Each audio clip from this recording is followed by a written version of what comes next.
The Colonial Newspapers. In the quiet town of Okhuo, where gossip traveled faster than electricity and elders argued about events that happened before they were born, one peculiar treasure united everyone: the Colonial Newspapers. They weren't just old, they were ancient, yellowish papers stacked in the abandoned office of the town's first administrator, Captain Harold Pepperbody Montague. Legend said he got the nickname after eating a plate of Nigerian pepper soup in 1904 and writing his resignation letter immediately afterward. The discovery. One memorable morning, young Adesuwa, a history teacher with more curiosity than patience, pushed open the dusty wooden door of the colonial office. Her students were tired of learning about pre-colonial societies, so she wanted to bring something exciting to class. Inside, cobwebs hung like party decorations nobody wanted. The floor creaked with every step, as if complaining about the weight of forgotten history. But on the desk sat a stack of newspapers tied neatly with a rope that looked older than half the elders in Okhuo.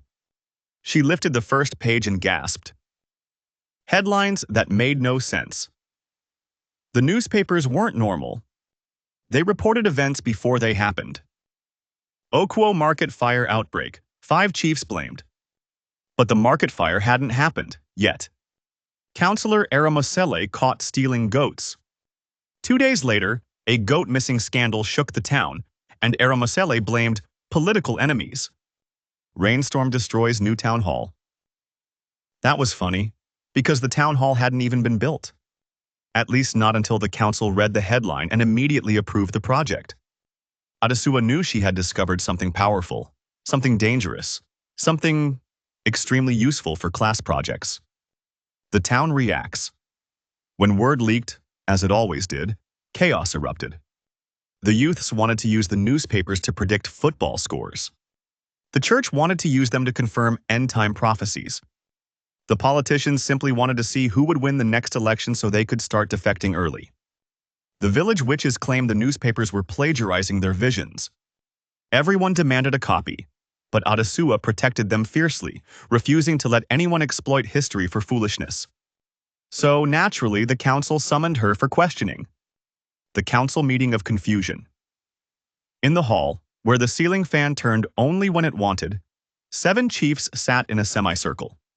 Their wrappers were starched stiff, and their expressions were the traditional mixture of suspicion and hunger. Adesuwa, the oldest chief, began.